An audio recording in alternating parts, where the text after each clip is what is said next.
ठीक है, देखो ये इसकी क्या हुई, रेजोनेटिंग स्ट्रक्चर हुई। आगे देखते हैं।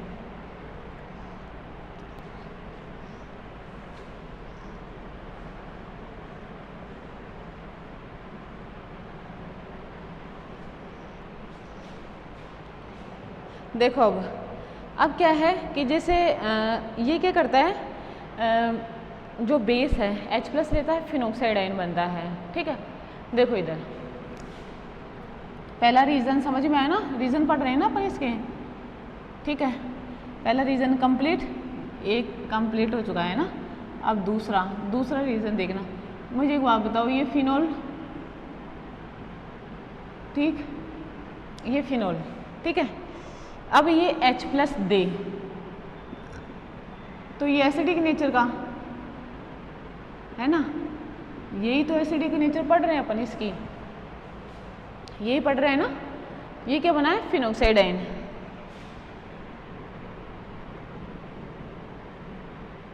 Phenoxide ion. एक बात सुनो, देखो मुझे एक बात बताओ, इसने H+ दिया तो इसका एसिडिक नेचर, इसका उल्टा मैं क्या बोलूँ, अगर ये नहीं ले, है ना, ये फिनोक्साइड आयन इसको नहीं ले तो भी एसिडिक नेचर का। ठीक है, ये जितनी आसानी से H+ आयन दे उतना ही स्ट्रॉन्ग एसिड, ये जितनी आसानी से नहीं ले, ठीक है, उल्टा बोल रही हूँ, उतना ही स्ट्रॉन्ग एसिड। क्लियर ना। अब ये कब कब नहीं ले, ये मैं आपको बता दूँ, है ना, कि ये कब नहीं ले। ठीक है, तो ये क्या हो जाएगा, एसिडिक नेचर का, मतलब H+ से दूर रहे। बताओ दूर कब रहेगा, जब ये नेगेटिव चार्ज, बताओ ये नेगेटिव चार्ज फ्री है तो इसके साथ ये अट्रैक्ट हो सकता है ना, दिखेगा उसको तो अट्रैक्शन शो करेगा। अपोजिट चार्जेस है ना, और अपोजिट चार्जेस में क्या पाया जाता है, अट्रैक्शन पाया जाता है। अगर ये बाइंड हो जाए या बिजी हो जाए किसी काम में, फ्री ना रहे, क्लियर क्या, तो क्या होएगा, ये एसिडिक नेचर ज़्यादा शो करेगा। क्लियर ये चीज़। अब मुझे एक बात बताओ, ये फिनोक्साइड आयन है, अपन बोलते हैं कोई भी चार्ज का जितना ज़्यादा डिलोकलाइजेशन होता है ना, पढ़ते हैं अपन ये चीज़, उस चार्ज आयन की स्टेबिलिटी उतनी ही ज़्यादा होती है। तो मैं ये कह दूँ क्या, इसकी स्टेबिलिटी फिनोक्साइड आयन की जितनी ज़्यादा होएगी, फिनोल की एसिडिटी उतनी ही ज़्यादा होएगी, है ना। तो दूसरा पॉइंट अपन लिख लें यहाँ पे, स्टेबिलिटी ऑफ फिनोक्साइड आयन, है ना, फिनोक्साइड आयन की स्टेबिलिटी। क्लियर ना। स्टेबिलिटी मैंने बता दिया आप लोगों को कैसे, ये H+ दे तो एसिडिक, ये H+ ना ले तो भी एसिडिक। समझ में ही मेरी बात। दूसरी चीज़ क्या बोला, ये H+ दे तो एसिडिक। ठीक है, ये नेगेटिव चार्ज बिजी हो जाए, H+ की तरफ ध्यान ना दे। ठीक है, अगर इसका ध्यान इससे हट जाए, ध्यान देने का मतलब क्या, उससे अट्रैक्ट होना, और ध्यान नहीं देने का मतलब अपने में बिजी होना। ठीक है, अगर ऐसा हो जाए तो भी क्या है, ये एसिडिक नेचर का। दैट मीन्स अगर ये नेगेटिव चार्ज किसी भी तरीके से स्टेबलाइज हो जाए, किसी भी तरीके से कम हो जाए, समझ में आ रही है मेरी बात है। कम होने का मतलब क्या है, सुनो, देखो एक तो इतना बड़ा नेगेटिव चार्ज है, एक इतना बड़ा नेगेटिव चार्ज, एक इतना बड़ा नेगेटिव चार्ज, और एक इतना बड़ा नेगेटिव चार्ज। बात समझ में आ रही है। बताओ, है तो चार्ज -1 ना, लेकिन इसकी इलेक्ट्रॉन डेंसिटी देखो, ये इतना बड़ा है और ये इतना है। बताओ अगर मैं H+ को छोड़ दूं कि किसी के पास भी जाओ, तो ये किसके पास जाएगा, इसके पास पहले जाएगा। समझ में आ रही है, इसके पास नहीं जाएगा। समझिए, तो बताओ नहीं गया तो ही तो एसिडिक नेचर का हुआ। ठीक है, चला गया तो एसिडिक कहाँ से हुआ, उसने तो H+ वापस से ले लिया, दिया थोड़ी, इसने तो वापस से ले लिया, देगा फिर ले लेगा, देगा फिर ले लेगा। अपन डिटेक्ट ही नहीं कर पाएंगे उस चीज़ को कि ये एसिडिक नेचर का है या और किसी नेचर का है। ठीक है, डिटेक्ट कब करेंगे, जब भी उसे छोड़ दे, ज़्यादा टाइम के लिए भी नहीं, थोड़े टाइम के लिए तो छोड़े ना, कि हाँ H+ को छोड़ दिया, तो ये कैसे नेचर का होएगा, ये एसिडिक नेचर का होएगा। क्लियर ये चीज़। ठीक है, तो देखो मतलब इस नेगेटिव चार्ज को इतना करना है, बताओ इतना कब हो सकता है। देखो, एक तो क्या हो, एक लड्डू कोई अकेला ही खाए, है ना, एक तो क्या हो कि एक लड्डू कोई अकेला ही खाए। ठीक है, एक ऐसा हो कि एक लड्डू को 10 जने खाए। मुझे एक बात बताओ, 10 जने खाएंगे तो थोड़ा थोड़ा थोड़ा थोड़ा थोड़ा थोड़ा, और अकेला खाएगा तो पूरा ही खा जाएगा। समझ में आ रही है मेरी बात। ठीक है, तो ये नेगेटिव चार्ज अगर मैं इन पूरी रिंग में भेज दूँ तो बताओ, है तो एक ही ना, तो ओवरऑल जो नेगेटिव चार्ज है उसकी डेंसिटी कम हो जाएगी, कम हो जाएगी तो H प्लस से अट्रैक्ट नहीं होगा, नहीं होगा तो एसिडिक नेचर का होगा। क्लियर क्या? ठीक है, तो यहाँ पे मैं लिखूँ phenoxide ion, phenoxide ion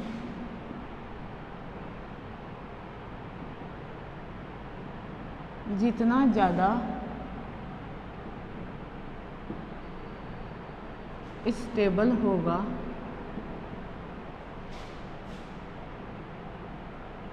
phenol की एसिडिटी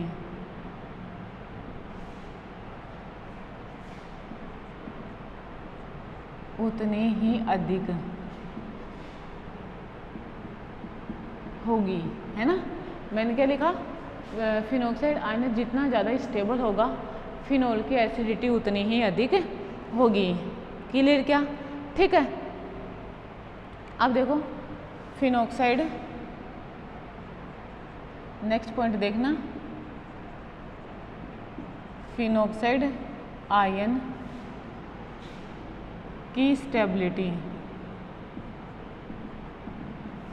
स्टेबिलिटी को रेजोनेंस द्वारा शो किया जा सकता है। ठीक है, कैसे? जैसे ये फिनॉक्साइड आयन है, ये नेगेटिव चार्ज, ये लोन पेयर, ये लोन पेयर। बताओ नेगेटिव चार्ज का मतलब भी लोन पेयर ऑफ इलेक्ट्रॉन होता है। देखो ये गया तो नेगेटिव चार्ज खत्म, ये इधर, ये नेगेटिव चार्ज, ये डबल बॉन्ड। अब दो लोन पेयर रह गए, एक तो रेजोनेंस में आ गया ना। अब देखो इसको थोड़ा सा मैं इधर किसका लेती हूँ ना, एरो को टच करेगा नहीं तो ये देखो इधर, जैसे ये नेगेटिव चार्ज, ये डबल बॉन्ड ऑक्सीजन और ये ऐसे, फिर देखो ये इधर और ये इधर,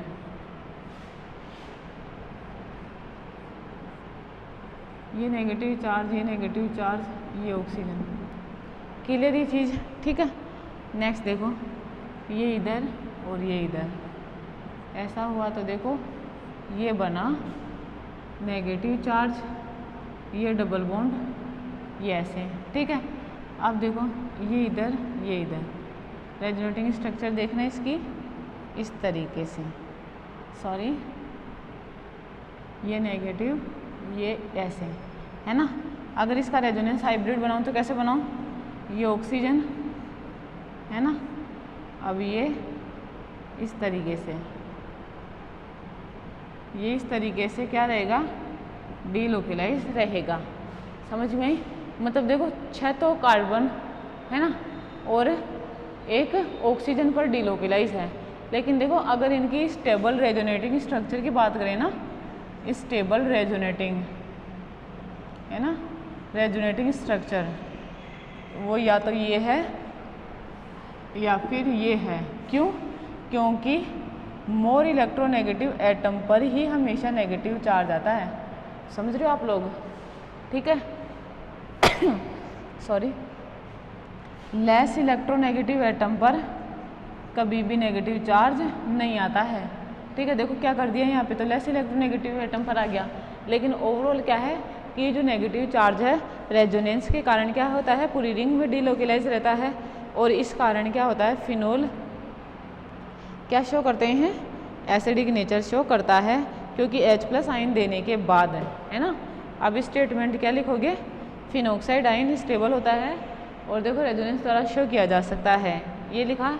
इसके बाद में देखो स्टेटमेंट क्या लिखोगे आप लोग,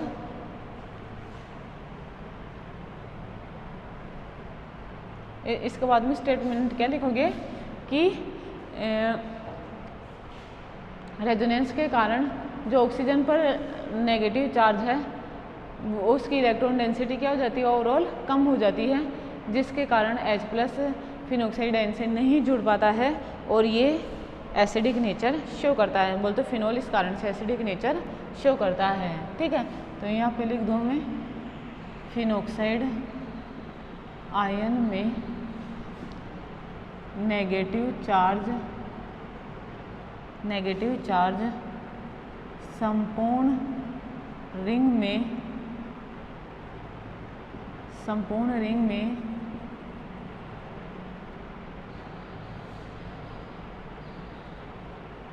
डिलोकेलाइज्ड रहता है, अतः H+ के लिए अवेलेबल नहीं रहता है। ठीक है, अतः फिनोल एसिडिक नेचर का होता है ना। क्लियर ये चीज़? इस कारण अपन क्या कहेंगे, फिनोल एसिडिक नेचर का होता है। क्लियर ये चीज़ ना? ठीक है, आगे चलूँ। अब देखो, एल्कोहल की बात करें और फिनोलों की बात करें तो एसिडिटी किस तरीके से डिफरेंट होती है। फिर अपन फिनोल की बात करें और कार्बोक्सिलिक एसिड की बात करें तो एसिडिटी किस तरीके से डिफरेंट होती है, वो चीज़ पढ़ेंगे। ठीक है,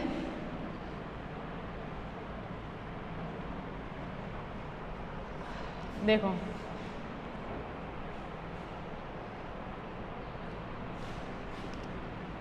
लिखो next.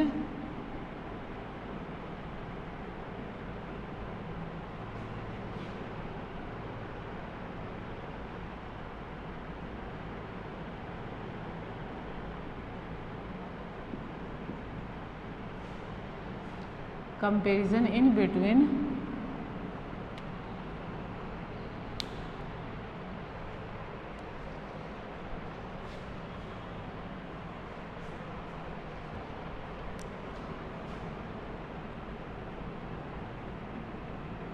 Comparison of acidic strength of alcohol and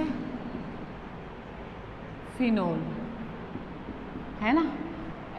comparison of acidic strength of alcohol and phenol, है ना। फिनोल और एल्कोहल की अम्ल सामर्थ्य की तुलना। देखो इधर जैसे ये लिखा है ना, ये चीज़ लिखी और एक ये चीज़ लिखी। समझ रहे हो आप लोग मेरी बात? ये तो क्या है, फिनोल है ना, और ये क्या है, एल्कोहल है। ठीक है, अब देखो अगर ये H+ आयन दे तो ये बताओ ये बनाएगा क्या, समझ में? अगर ये H+ आयन दे तो ये बनाएगा, है ना।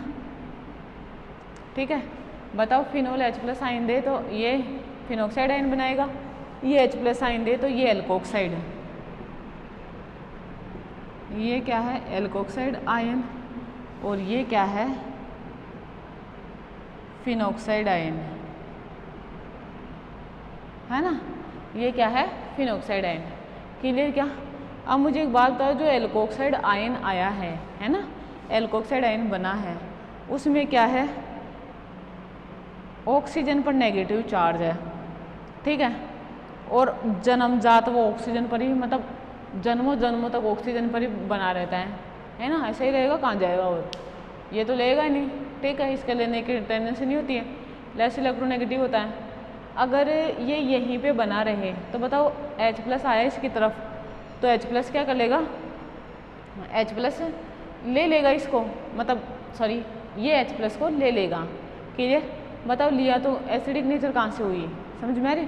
जैसे डोनेट करवाया फिर इसने ले लिया, फिर डोनेट करा फिर से ले लिया, फिर डोनेट करा फिर से ले लिया, तो अपन तो इसके एसिडिक नेचर डिटेक्ट ही नहीं कर पाए। समझ में आ रही है मेरी बात? है क्लियर ये चीज़? तो एल्कोक्साइड आयन बनता है जिसमें नेगेटिव चार्ज कहाँ पर रहता है, ऑक्सीजन पर। किसी प्रकार का कोई स्टेबलाइजेशन प्रोसेस नहीं होता है, इसलिए जो फिनोल होती हैं वो एसिडिक नेचर बहुत कम शो करती है। ठीक है, क्लियर ये चीज़? इसमें देखो फिनोक्साइड आयन बनता है, H+ आयन देती, और phenoxide ion via resonance stabilise रहता है। ठीक है, रेजोनेंस के कारण स्टेबलाइज रहता है, और नेगेटिव चार्ज ऑक्सीजन पर मौजूद ना होकर वॉल मॉलिक्यूल पर डिलोकेलाइज रहता है। इस कारण ये H+ अट्रैक्ट नहीं हो पाता, और एसिडिक नेचर शो करता है ज़्यादा कंपेयर टू एल्कोहल। समझ में आई क्या मेरी बात? ठीक है, तो मैं इनकी एसिडिक नेचर की बात करूँ, एसिडिटी की बात करूँ, तो बताओ एसिडिटी फिनोल की ज़्यादा होगी एल्कोहल की कंपैरिजन में। समझ में आप लोगों को बात है? ठीक है, तो यहाँ पे मैं लिख दूँ जब एल्कोहल से H+ आयन रिमूव होता है तो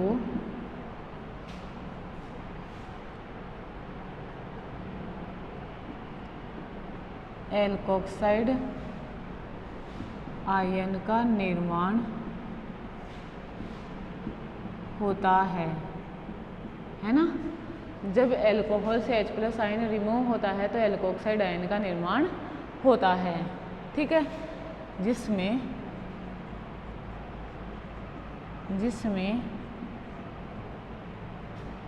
OXY है ना,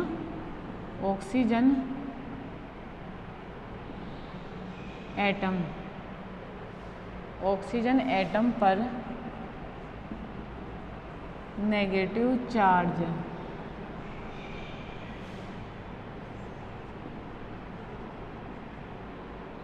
चार्ज आ जाता है, ऐसे लिखते हैं ना, नेगेटिव चार्ज आ जाता है। ठीक है, जिसका किसी भी तरह से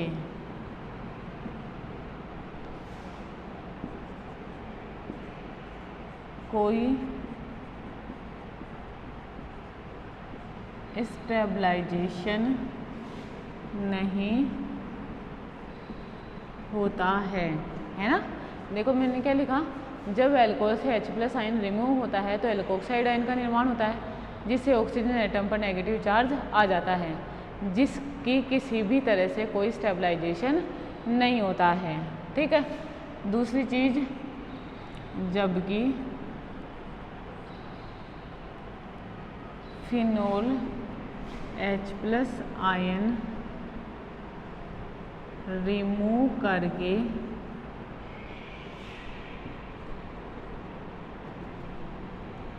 फिनॉक्साइड आयन का निर्माण करती हैं। ठीक है, किसका निर्माण करती है? फिनॉक्साइड आयन का निर्माण करती हैं, जो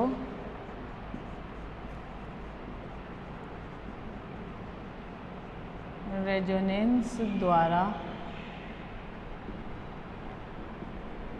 स्टेबलाइज्ड हो जाता है। अतः नेगेटिव चार्ज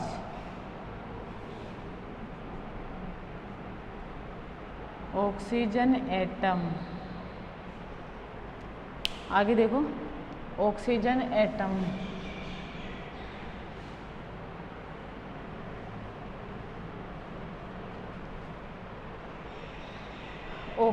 एटम पर ही ना रहकर वॉल मॉलिक्यूल पर डीलोकेलाइज्ड रहता है। ठीक है, क्या रहता है? संपूर्ण मॉलिक्यूल पर डीलोकेलाइज्ड रहता है। क्लियर क्या? ठीक है, अतः फिनोल की एसिडिटी एल्कोहल से अधिक होती है। बात समझ में है क्या? क्या लिख दिया मैंने? अतः फिनोल की एसिडिटी एल्कोहल से अधिक होती है। ये क्या हुई? इसकी कंपैरिजन हुई किस किस में? एल्कोहल में और फिनोल में। क्लियर क्या बात है? ठीक है, समझे मेरी बात? अब देखो ये तो हुई अल्कोहल की बात है, ठीक है, कि अल्कोहल में तो एल्कोक्साइड आयन बन जाता है, उसमें फिनॉक्साइड आयन बन जाता है, फिनॉक्साइड आयन रेजोनेंस से स्टेबलाइज हो जाता है, जबकि क्या है उसमें एल्कोक्साइड आयन तो स्टेबलाइज नहीं हो पाता है, जबकि फिनॉक्साइड आयन क्या हो जाता है, रेजोनेंस से स्टेबलाइज हो जाता है। इस कारण एल्कोहल के H+ आयन देने की प्रवृत्ति होगी, जबकि फिनॉल के H+ आयन देने की प्रवृत्ति कम होगी। तो इस कारण अपन कह सकते हैं कि फिनॉल की जो एसिडिटी है वो अल्कोहल से ज़्यादा होती है। क्लियर ये बात समझ में आप लोगों को? ठीक है, इसको इस तरीके से करना था। अगर पूछे रीजन कंपैरिजन पूछे तो ये सब चीज़ लिखनी थी। क्लियर ना? देखो ये तो बात हुई किसकी, कि एल्कोहल और फिनॉल के एसिडिक नेचर के कंपैरिजन की। अब बात करते हैं कार्बोक्सिलिक एसिड की और फिनॉल की। ठीक है, देखो मैं comparison of acidic strength of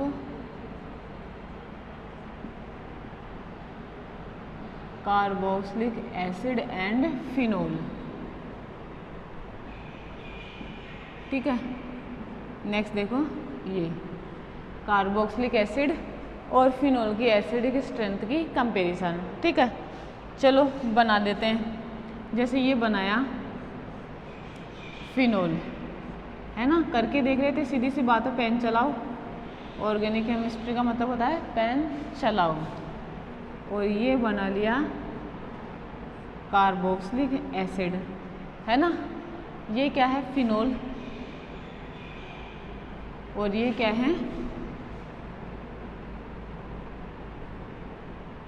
carboxylic acid. समझ में आप लोगों को बात? ठीक है, ये है। अब देखो इसमें ये H+ दे, एसिडिक नेचर पड़ रहा है ना, तो H+ तो निकालना पड़ेगा इसमें से, O- H+। ठीक, इसको देखो, सॉरी,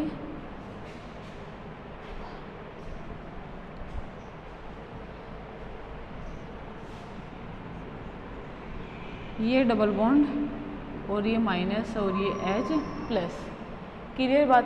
ठीक है, ये क्या बना, कार्बोक्सिलेट।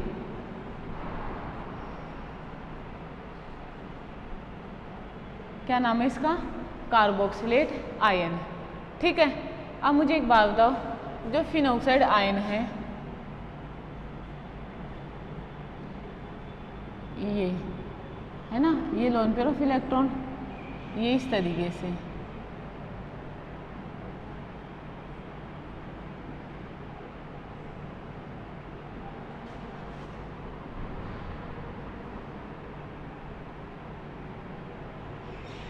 रेजोनेटिंग स्ट्रक्चर है ना ये इसकी।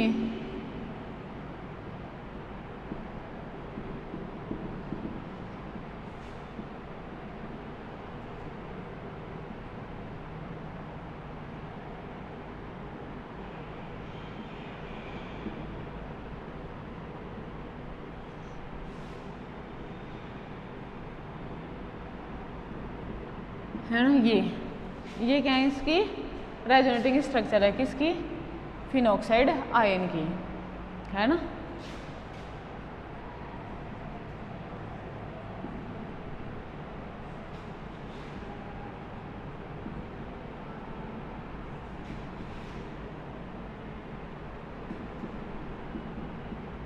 Phenoxide ion, clear?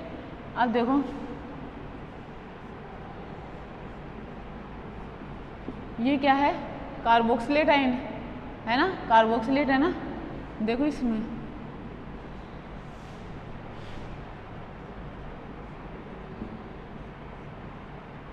ठीक।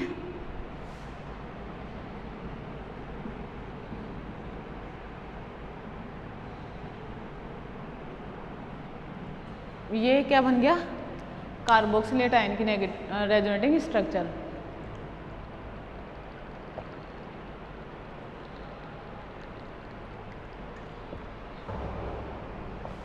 क्लियर ये चीज? मुझे तो यहाँ पे लिखूँ मैं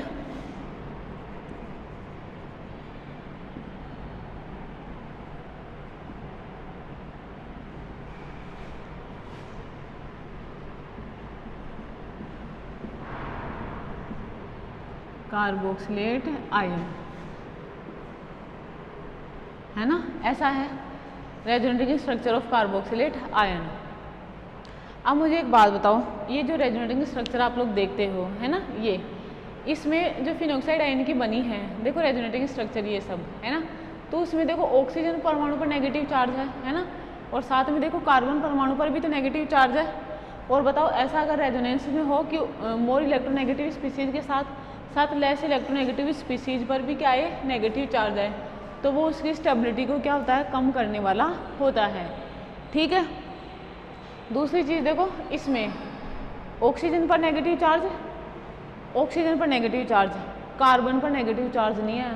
इसका मतलब कि अपन इसको तो कह ही नहीं सकते कि कोई सी भी स्ट्रक्चर लेस स्टेबल है। इसमें तो कह सकते हैं ये लेस स्टेबल है, ये लेस स्टेबल है, ये लेस स्टेबल है। क्यों? क्योंकि मोर इलेक्ट्रोनेगेटिव स्पीसीज में रेजोनेंस जब भी अपन करवाते हैं तो ये देखते हैं मोर इलेक्ट्रोनेगेटिव एटम पर ही नेगेटिव चार्ज आए, लेस इलेक्ट्रोनेगेटिव एटम पर कभी भी नेगेटिव चार्ज नहीं आना चाहिए। वो एक अलग बात है कि इसकी रेजोनेटिंग स्ट्रक्चर इससे ज़्यादा है, लेकिन देखो उस रूल को तो फॉलो नहीं कर रही है रेजोनेंस के को कि मोर इलेक्ट्रोनेगेटिव एटम पर ही नेगेटिव चार्ज आना चाहिए था। यहाँ पे देखो मोर पर तो नेगेटिव चार्ज आ रहा है, लेस पर नहीं आ रहा। तो बताओ अधिक स्टेबल रेजोनेटिंग स्ट्रक्चर कौन से हुए, ये, या मैं ये कहूँ क्या, ये इक्विवेलेंट रेजोनेटिंग स्ट्रक्चर है ना, ये कैसी हैं, इक्विवेलेंट रेजोनेटिंग स्ट्रक्चर्स। समझ में आ रही है आप लोगों को मेरी बात? ठीक है, इक्विवेलेंट रेजोनेटिंग स्ट्रक्चर्स होने के कारण क्या होती है, ये ज़्यादा स्टेबल होती है और वो लेस स्टेबल होती है। इसलिए क्या होता है कि ये ज़्यादा टाइम के लिए हाइड्रोजन को H+ फॉर्म में रिमूव कर सकता है, मतलब H+ से दूर रह सकता है, आसानी से दे सकता है, क्योंकि इसमें इक्विवेलेंट रेजोनेटिंग स्ट्रक्चर का निर्माण होता है, जबकि इसमें लेस स्टेबल रेजोनेटिंग स्ट्रक्चर्स का निर्माण होता है। ठीक है, that's why we can say that carboxylic acid is a more acidic in nature other than या as compare to phenol. Clear क्या? ठीक, तो मैं यहाँ लिख दूँ फिनोक्साइड आयन की रेजोनेटिंग स्ट्रक्चर्स में कार्बन एटम, है ना, कार्बन एटम पर नेगेटिव चार्ज आता है। फिनोक्साइड आयन की रेजोनेटिंग स्ट्रक्चर्स में कार्बन एटम पर नेगेटिव चार्ज आता है, जो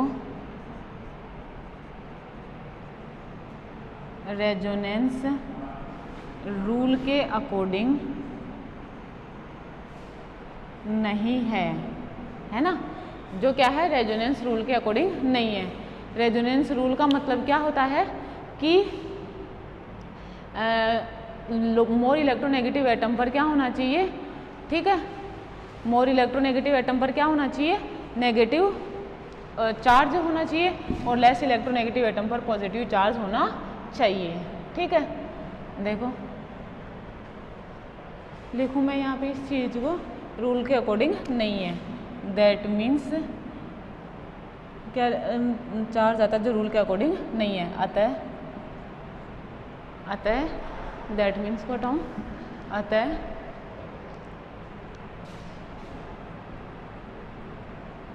फिनोक्साइड आयन में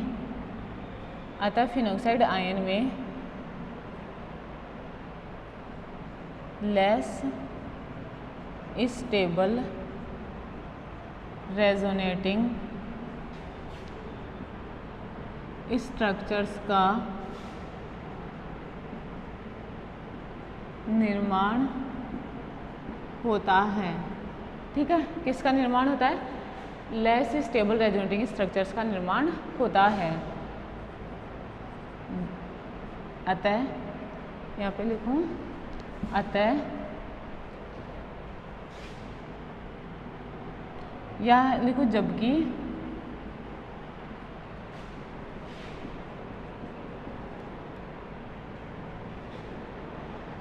कार्बोक्सिलिक एसिड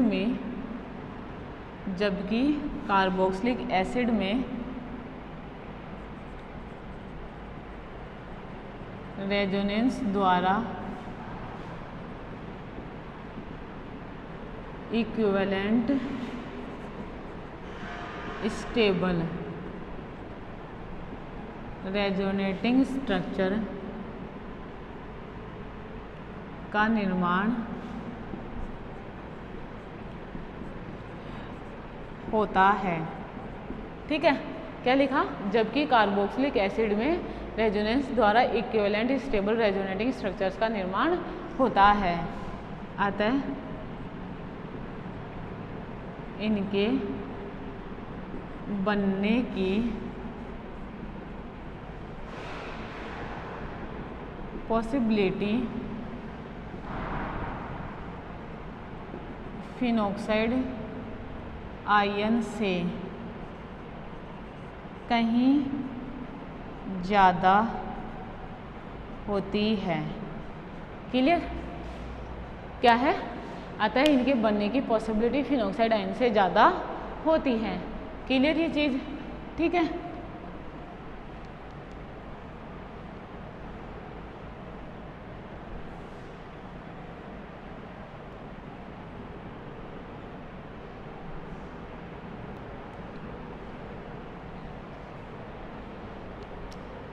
अतः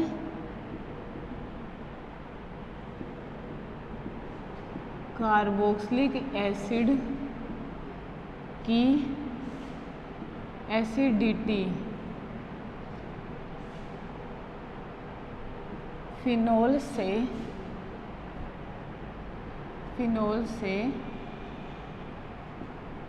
ज़्यादा होती है। ठीक है, क्या लिखा? अतः कार्बोक्सिलिक एसिड की एसिडिटी फिनोल से ज़्यादा होती है। बताओ ये कंपैरिजन समझ में आए क्या? तो मैं लिखूँ यहाँ पे कार्बोक्सिलिक, कोई सा भी एसिड हो ना, carboxylic acid is greater than क्या क्या लिखूँ? फिनोल। ठीक है, ये किसका ऑर्डर है? एसिडिटी का। ठीक है, अब देखो तीनों की बात करूँ मैं, कार्बोक्सिलिक एसिड की, फिनोल की और एल्कोहल की। ठीक है, तो लिखूँ उसमें देखो एल्कोहल और फिनोल में फिनोल की एसिडिटी क्या थी? एल्कोहल से ज़्यादा थी, है ना। तो ये किसका ऑर्डर हो गया? एसिडिटी का, है ना। ये एसिडिटी का ऑर्डर है। समझ में आ रही है? एसिडिटी है ये। अब तीनों को कंबाइन करके लिखो तो देखो RCOH is greater than phenol is greater than ROH। ठीक है, ये क्या है? Acidic strength. समझ में आई क्या आप लोगों को बात? क्लियर? ये इसका कंक्लूजन आया जो इन दोनों में पढ़ा था वो, और ये दोनों को मिला के, दोनों पॉइंट को मिला, comparison in between alcohol phenol, acidic strength of alcohol phenol, और comparison of acidic strength of carboxylic acid and phenol. तो उसका ओवरऑल ऑर्डर क्या आएगा? कार्बोक्सिलिक एसिड की एसिडिटी सबसे ज़्यादा होती है, फिर होती है फिनोल की, और सबसे कम होती है एल्कोहल की। क्लियर? क्या लिख सकते हैं इस तरीके से? ठीक है, तो ये देखो इनकी कंपैरिजन का वो हुआ। ठीक है, अब देखो मैंने एक चीज़ लिखी है यहाँ पे कि कार्बोक्सिलिक एसिड की, इनको मिटा रही हूँ मैं, कार्बोक्सिलिक एसिड की जो एसिडिटी होती है वो ज़्यादा होती है। ठीक है, मुझे एक बात बताओ, अगर लिटमस टेस्ट की बात करें, है ना, लिटमस टेस्ट, तो ये भी लिटमस टेस्ट देगा और ये भी लिटमस टेस्ट देगा। तो बताओ ऐसे तो अपन अगर मिक्सचर हो जाए एल्कोहल का और कार्बोक्सिलिक एसिड, सॉरी फिनोल का और कार्बोक्सिलिक एसिड का, तो अपन उससे तो लिटमस टेस्ट से तो सेपरेट ही नहीं कर पाएंगे। समझ में आ रही है मेरी बात? है। ठीक है, तो क्या होता है कि जब फिनोल की अभिक्रिया, है ना, फिनोल की अभिक्रिया सोडियम कार्बोनेट से करवाए तो ये उसे डिकम्पोज कर देता है। समझ रहे हो आप लोग मेरी बात? उसे तो ये डिकम्पोज कर देता है, लेकिन जब फिनोल की अभिक्रिया सोडियम बाइकार्बोनेट से करवाए तो इसे डिकम्पोज नहीं कर पाता है। लेकिन अगर कार्बोक्सिलिक एसिड की अभिक्रिया है ना, कार्बोक्सिलिक एसिड की अभिक्रिया सोडियम बाइकार्बोनेट से करवाई जाए तो ये क्या करता है, उसे डिकम्पोज कर देता है और CO2 रिलीज करता है। क्लियर क्या? और इस रिएक्शन का उपयोग कार्बोक्सिलिक एसिड और फिनोल को एक दूसरे से सेपरेट आउट करने में किया जाता है। ठीक है, कि अपन ये सोडियम, और इसे नाम से भी किस नाम से जाना जाता है, सोडियम बाइकार्बोनेट टेस्ट। ठीक है, किस नाम से जाना जाता है इसे, सोडियम बाइकार्बोनेट टेस्ट, जो अपन लैब में करते हैं। समझ रहे हो आप लोग? और क्या करते हैं, उसमें एक्वस सॉल्यूशन लिया जाता है कंपाउंड का, इसका एक्वस सॉल्यूशन लिया जाएगा सोडियम बाइकार्बोनेट का 2 सेपरेट टेस्ट ट्यूब में, फिर उसे मिलाया जाएगा। तो क्या होती है, फास्टली एफरवेसेंस निकलती है, तेज बुदबुदाहट के साथ गैस बाहर निकलती है, और वो गैस कौन सी होती है, CO2। समझ में आ रही है? और वो गैस कहाँ से रिमूव होती है, वो गैस इसकी नहीं होती है कि यहाँ से CO2 रिमूव हो जाएगा, ये कार्बोनेट CO3 की गैस होती है, CO2, जो एज ए क्या निकलती है, कार्बन डाइऑक्साइड के रूप में बाहर निकलती है। फिनोल ये वाला टेस्ट नहीं देते हैं, जबकि कार्बोक्सिलिक एसिड ये वाला टेस्ट देते हैं। तो अगर लिटमस टेस्ट भी समान आ जाए तो अपन सोडियम बाइकार्बोनेट टेस्ट के द्वारा ये पता लगा सकते हैं कि वो फिनोल है या फिर वो कार्बोक्सिलिक एसिड है। मेरी बात समझ रहे हो? इस सोडियम बाइकार्बोनेट टेस्ट से अपन ये पता लगा सकते हैं कि दिया गया कंपाउंड फिनोल है या कार्बोक्सिलिक एसिड है। बात क्लियर क्या? और ये टेस्ट क्या कहलाता है, सोडियम बाइकार्बोनेट टेस्ट कहलाता है। सोडियम बाइकार्बोनेट टेस्ट क्यों करते हैं, COOH समूह की उपस्थिति की पहचान के लिए, जो केवल COOH समूह की उपस्थिति की पहचान ही बताता है, फिनोलिक ग्रुप की पहचान नहीं बताता है, या उनको सेपरेट आउट करने के लिए। बात क्लियर? तो ये हुई comparison of acidic strength in between phenol and carboxylic acid. Clear क्या? अब देखो, अपन जब अकेला फिनोल हो तो ये तो उसकी एसिडिक स्ट्रेंथ का कारण पढ़ लिए कि ये कारण होते हैं, और इस कारण से क्या होता है कि वो एसिडिक नेचर शो करता है, और इस कारण से नहीं करता है ना। ये सब रीज़न जो थे उसके एसिडिक स्ट्रेंथ के वो पढ़ लिए हैं। ठीक है, अब देखो, अगर बेंजीन रिंग पर OH के साथ अगर कोई अदर सब सीक्वेंट हो तो उसकी एसिडिटी पर क्या प्रभाव पड़ेगा, समझ में आ रही है आप लोगों को बात? ठीक है, तो मैं लिखूँ effect of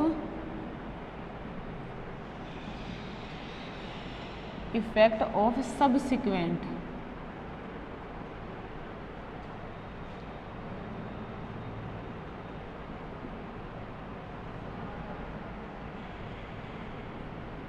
effect of subsequents on acidic strength of phenol. ठीक है, effect of subsequent of acidic strength of phenol. Clear? देखो, अब ये जो सबसिक्वेंट्स होते हैं, ठीक है, जो सबसिक्वेंट होते हैं, है ना, ये सबसिक्वेंट क्या होते हैं, 2 प्रकार के होते हैं। ठीक है, जो सबसिक्वेंट्स होते हैं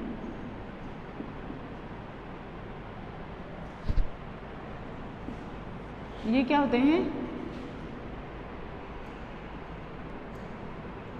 एक होता है इलेक्ट्रॉन विड्रॉइंग ग्रुप, है ना, और एक होता है इलेक्ट्रॉन रिलीजिंग ग्रुप। ठीक है, एक क्या होता है, इलेक्ट्रॉन विड्रॉइंग ग्रुप होता है, और एक क्या होता है, इलेक्ट्रॉन रिलीजिंग ग्रुप होते हैं। ठीक है, 2 चीज़ें हैं कि मैं ये कहूँ सीधे सीधे शब्दों में कि फिनोल की जो एसिडिक स्ट्रेंथ है ना, देखो यहाँ पे लिखूँ, देखो पॉइंट तो क्या चल रहा है, effect of subsequent on acidic strength of phenol, है ना। अब देखो, जो सबसिक्वेंट्स होते हैं, मैंने क्या कहा, वो 2 प्रकार के होते हैं, तो मैं यहाँ पे लिखूँ एसिडिक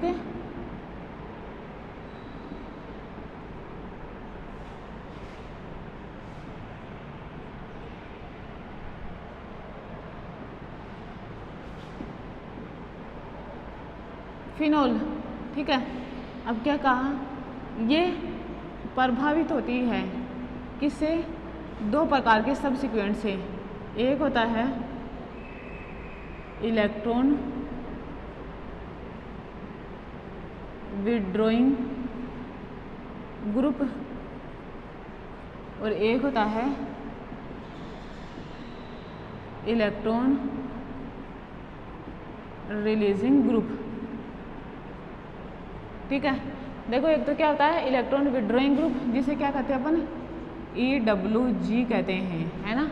और एक क्या होता है इलेक्ट्रॉन रिलीजिंग ग्रुप, जिसे ERG कहते हैं।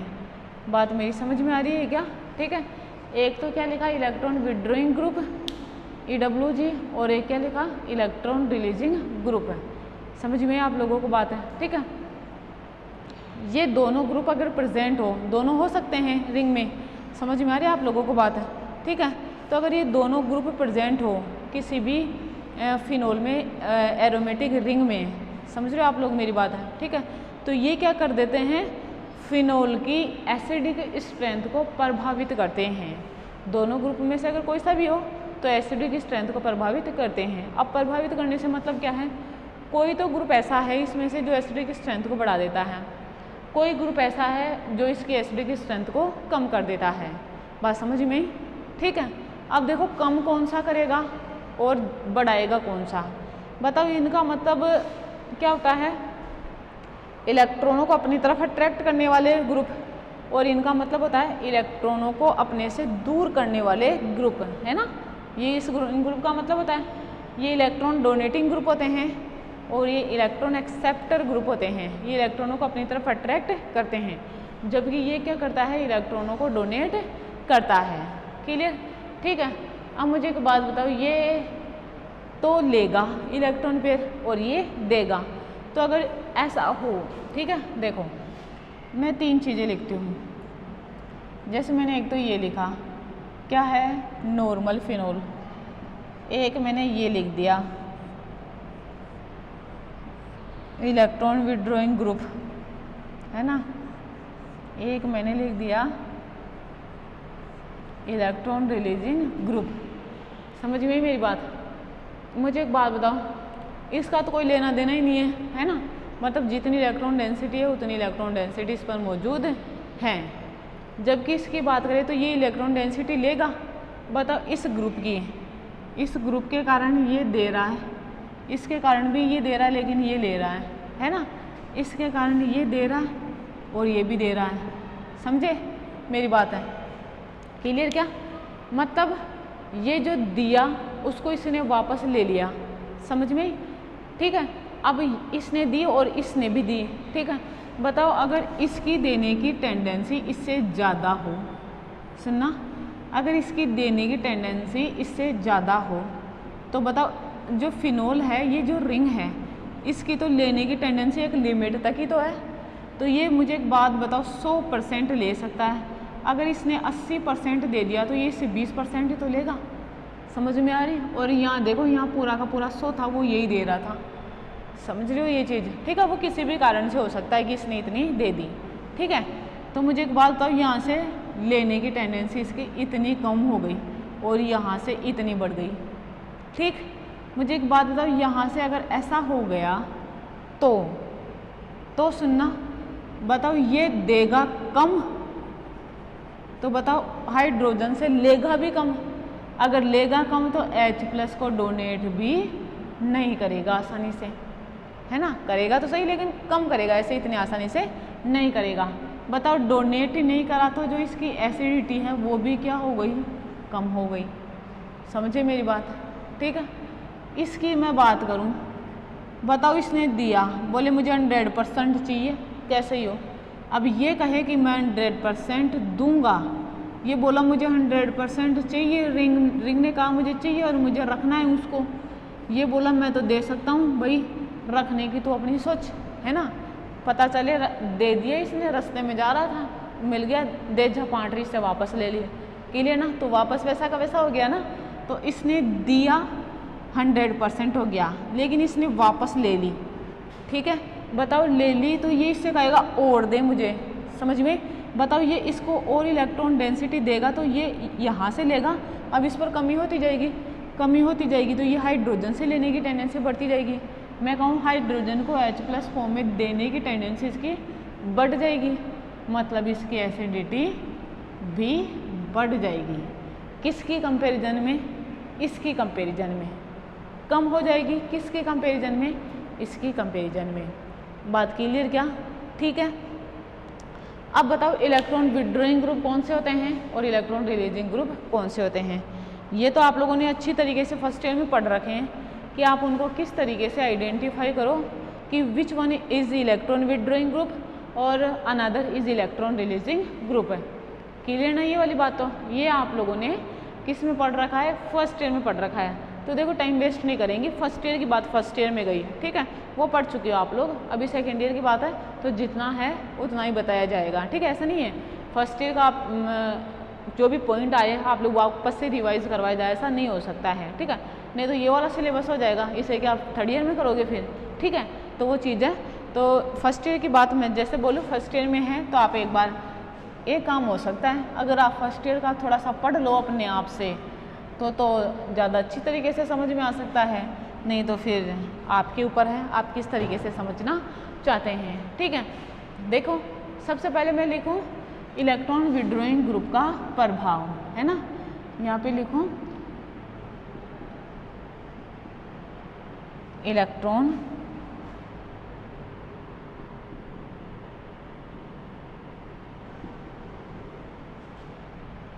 विड्रॉइंग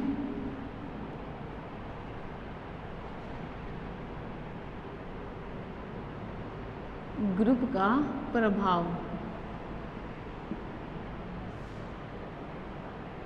देखो ये जल्दबाजी में कुछ लिखने विखने में उल्टा सीधा हो जाता है ना, थोड़ा वो देख लिया करो, जैसे करता है करती है इस तरीके से लिख जाता है ना कभी कभार, तो आप उस चीज़ को खुद ही स्टेटमेंट को खुद सुधार लेना, थोड़ा वो आप लोग ध्यान दे लेना, है ना। मैं लिखती हूँ ना तो ध्यान नहीं रह पाता, इतना फास्टली लिखते हैं ना, ठीक है। तो चीज़ आप लोग कर लेना, इतना तो कर ही सकते हो, ठीक है, कोई बड़ी बात नहीं है। देखो इधर इलेक्ट्रॉन विड्रॉइंग ग्रुप का प्रभाव, ठीक है, यहाँ पे लिखूँ इलेक्ट्रॉन विड्रॉइंग ग्रुप समूह, समूह तो लिख दिया है ना, लिख रही हूँ फिर भी, इलेक्ट्रॉन विड्रॉइंग ग्रुप समूह यदि फिनोल की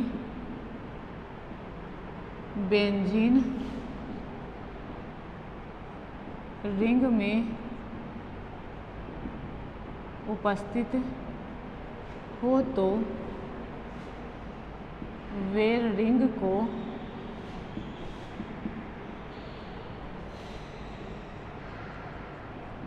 डीएक्टिवेट करते हैं, जिससे रिंग की OH ग्रुप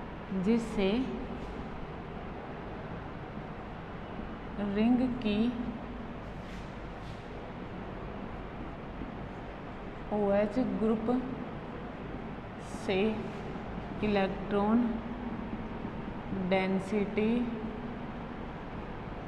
डेंसिटी लेने की